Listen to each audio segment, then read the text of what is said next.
Hi అండి అందరికీ. అయితే ఈరోజు నాకు అర్జెంట్‌గా ఇవ్వాల్సిన బ్లౌజులు, శారీస్ ఫాల్స్ ఓవర్‌లాక్ చేసేటివి ఉన్నాయండి. అయితే ఇవి ఇవి నేను సింక్ చేయాలి, నానబెట్టాలి. యాక్చువల్లీ మనకి బ్లౌజ్ కరెక్ట్‌గా కుదరాలన్నా, ఆహ్, ముడతలు లేకుండా ఉండాలన్నా లైనింగ్ నానబెట్టడంలో కూడా ఉంటుందండి అది. నేనైతే ఎలా చేస్తాననేది మీకు చూపిస్తాను. ఫస్ట్ అయితే ఇక్కడ నేను కలర్స్ డివైడ్ చేస్తున్నాను చూడండి. ఏవేవైతే కలర్‌లు ఒకేలాగుంటాయో, కలర్‌లు పోతాయో, పోవో వాటిని చూసుకొని దగ్గర దగ్గర కలర్స్ అన్నీ డివైడ్ చేసుకుంటున్నాను. ఫాల్స్, లైనింగ్స్ కలిపి. డార్క్ కలర్స్ అన్నీ ఒక side, light colours, matching colours అన్నీ ఒక సైడ్ పెట్టుకుంటున్నాను. యాక్చువల్లీ మనం ఇలా ఒక ఒక కలర్స్ పెట్టుకోవడం వల్ల ఒకదానికి ఒక కలర్ అంటకుండా ఉంటుంది. మనకు రిమార్క్ రాదనమాట. నేను ఈ పద్ధతిని ఒక 20 ఇయర్స్ పైగా అలవాటు చేసుకొని చేస్తున్నాను వర్క్ అనమాట ఇది. ఇట్లా నేను లైనింగ్స్ అన్నీ ఒకేసారి ఇప్పుడు మార్నింగ్ 9 అవుతుంది. 9 వరకు నేను అన్ని లైనింగ్స్ అన్నీ సెట్ చేసుకుంటున్నాను. పొద్దున్నే సెట్ చేసుకొని కలర్స్ అన్నీ దగ్గరికి పెట్టేసుకొని డివైడ్ చేస్తున్నాను. ఈ విధంగా చేసుకోవడం వల్ల ఇబ్బంది ఉండదనమాట. మనకు రిమార్క్ రాదు. కరెక్ట్‌గా ఫిట్టింగ్ కూడా ఉంటుంది. కస్టమర్ దగ్గర నుంచి రిమార్క్ రాదు. అయితే ఇప్పుడు చూడండి, వాటర్ అయితే నేను డివైడ్ చేసుకుంటాను. వాటర్ విడివిడిగా తీసుకుంటాను నేను. 2, 3 బకెట్లు అయితే రెడీగా పెట్టుకుని ఇంట్లో వాడుకునే బకెట్లు ఉంటాయి కదా! బకెట్లు, మగ్గులు రెడీగా పెట్టుకుంటాను. ఇవి ఇప్పుడు డివైడ్ చేశానుగా కలర్స్, ఏవేవైతే దగ్గర కలర్స్ ఉన్నాయో అన్నీ డివైడ్ చేసుకొని, ఈ విధంగా మగ్గులల్లో, బకెట్లల్లో, టబ్బులల్లో వాటర్ పట్టుకొని నేను విడివిడిగా నానబెడతాను. ఫోల్డింగ్స్ అయితే ఓపెన్ చేయను. ఏది కూడా ఫోల్డింగ్ ఓపెన్ చేయను. ఏ విధంగా అయితే లైనింగ్ ఉందో ఆ విధంగానే నేను ఇట్లనే నీళ్ళల్లో ముంచి కొద్దిసేపు నానబెడతాను. ఎంతసేపు అంటే హాఫ్ అన్ అవర్ పైనే నానబెడతానండి. ఇప్పుడు ఇవన్నీ నేను విడివిడిగా నానబెట్టుకొని, ఈ శారీస్ ఉన్నాయి కదా! నేను షార్ట్ వీడియోలో పెట్టాను, చూపించాను కదా! ఆ శారీస్ అన్నీ ఇప్పుడు బ్లౌజులు డివైడ్ చేసుకుంటాను. బ్లౌజులు డివైడ్ చేసుకొని ఓవర్‌లాక్ కోసం కొంగులు కట్ చేసుకొని రెడీగా ఆ వర్క్ అంతా చేసుకునేసరికి నాకు హాఫ్ అన్ అవర్, 1 అవర్ పడుతుంది. ఆ తర్వాతకొచ్చి నేను ఇవి తీస్తాననమాట. అప్పటి వరకు నాని కలర్ అంతా వదిలి మంచిగా గుంజుకొని ఉంటుంది. గంజంతా పోయి ఉంటుంది. ఇంత టైం తీసుకున్న తర్వాతకి చూడండి కలర్ వదులుతుంది ఇక్కడ. కలర్ పోతుంది చూడండి.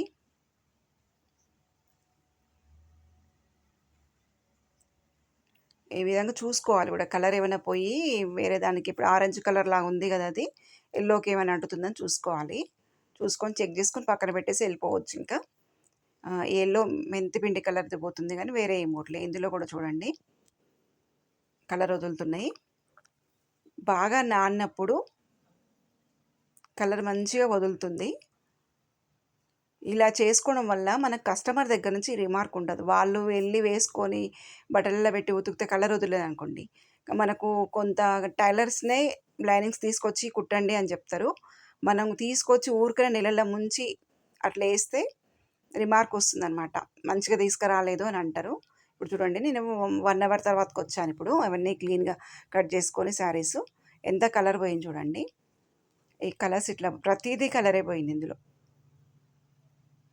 నేను ఏ విధంగా అన్నీ కిందేస్తున్నాను చూడండి. గట్టిగా పిండుకొని, దేనికి దానికి గట్టిగా పిండుకొని ఇట్లా పక్కకు వేస్తున్నాను.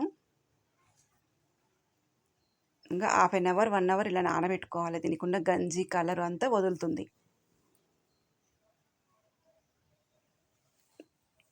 క్లాత్ మంచిగా సింక్ అవ్వడం కూడా మనకు బ్లౌజ్ ఫిట్టింగ్‌కి వస్తుందండి. క్లాత్ మంచిగా సింక్ అవ్వడం వల్ల మంచిగా సాగకుండా ఉండడము, లూజ్ కావడం, టైట్ కావడం ఉండదన్నమాట. ఇప్పుడు నేను మళ్ళీ కింద వేసి ఫ్రెష్ వాటర్ తీసుకుంటున్నాను చూడండి. ఈ ఫ్రెష్ వాటర్లో మళ్ళీ ఒకసారి నీళ్ళలో ముంచి, ఇప్పుడు దానికి కూడా కొంచెం కలర్ బట్టి ఉంటుంది కదా, తీసేసినాం కదా, ఆ కలర్ని ఫ్రెష్గా వాటర్లోంచి ముంచుకొని తీసేస్తున్నాను.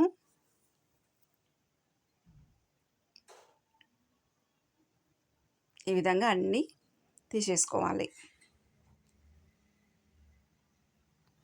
ప్రతిదీ ఇలా వాటర్లో, ఫ్రెష్ వాటర్లో ముంచి అలాగే గట్టిగా పిండుకొని తీసేసుకోవాలండి. ఇలా గట్టిగా పిండుకున్న దాన్ని మంచిగా గట్టిగా పిండుకొని ఒక దాంట్లో వేసుకొని గట్టిగా దులపాలి. ప్రతిదీ ఓపెన్ చేసి ఇప్పుడు మనం నానబెట్టేటప్పుడు అయితే ఫోల్డింగ్తో సహా వేసాము. ఇప్పుడు ఆరేసేటప్పుడు ఓపెన్ చేసి గట్టిగా తులపాలి. మంచిగా రెండుగా ఇట్లా ఓపెన్ చేసి గట్టిగా తులిపి ఈ విధంగా సమానంగా మధ్యకేయాలి. క్లాత్‌కి బొద్దులు ఉంటాయి కదా, బొద్దులు మనకు కిందికి రావాలి, కిందికి ఎదురెదురు రావాలి. ఈ విధంగా నేను చూపిస్తున్నాను చూడండి. దండం మీద వేసిన తర్వాతకి 2 కొసలు ఇట్లా పట్టుకొని సమానంగా చూసుకోవాలి. సమానంగా అనుకున్నప్పుడు నీట్‌గా సగానికి వస్తుంది. ఒక తోక పైకి ఒక తోక కిందికి అట్లా వస్తే అట్లా ఎండిన తర్వాతకి అట్లనే మనకు నిలిచిపోయి ఉంటుంది. కాటన్‌ది కదా, నిలిచిపోయి ఉంటుంది. ఇట్లా సమానంగా నీట్‌గా అనుకొని దులుపుకొని ఆరేసుకోవాలి. ఈ చిన్న చిన్న ట్రిక్స్ మనకు చాలా యూజ్ అవుతాయన్నమాట. ఫాల్స్ కూడా అంతే. దులుపుకొని మంచిగా గట్టిగా పిండుకొని దులుపుకొని నీట్‌గా సమానంగా 2 కొసలు అనుకొని ఆరేసుకోవాలి. ప్రతిదీ ఇలాగే ఆరేసుకున్న తర్వాతకి హాఫ్ అన్ అవర్, సమ్మర్ కాబట్టి మనకు హాఫ్ అన్ అవర్‌లో ఆరిపోయినాయి. వాటిని ఏం చేయాలంటే తీసుకొచ్చి ఇట్లా ఫాల్‌ని ఇట్లా కొంచెం 2 కొసలు పట్టుకొని ఇట్లా సాగుతూ ఇట్లా ఫోల్డింగ్ అయ్యి ఉంటుంది ఇక ముడుచుకుపోయినట్టు ఉంటుంది కదా, వాటిని ఈ విధంగా అనుకోవాలి.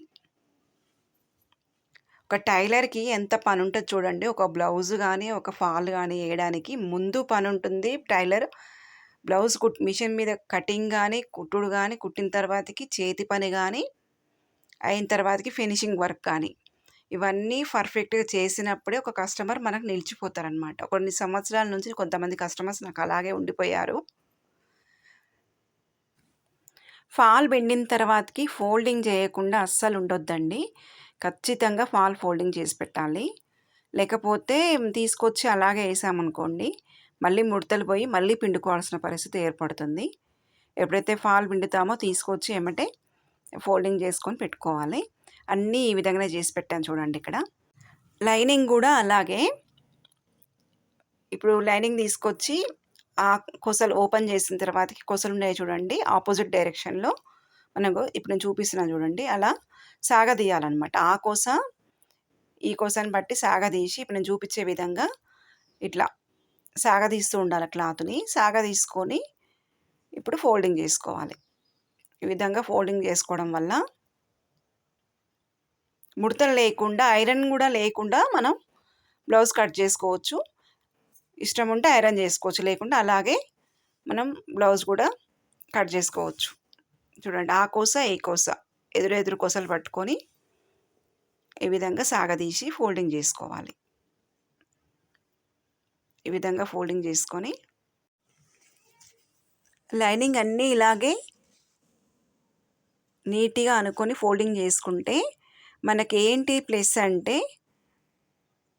సిఫాన్ క్లాతులు కానీ కాటన్కి అంత ఎఫెక్ట్ పడదు, కానీ సిఫాన్ కానీ పలచటి క్లాతులు కుట్టినప్పుడు లైనింగ్ బుంగ రావడము, సాగినట్టు ఉండడము, ఇలాంటి ప్రాబ్లమ్స్ చాలా మనం అవాయిడ్ చేసిన వాళ్ళం అవుతాము.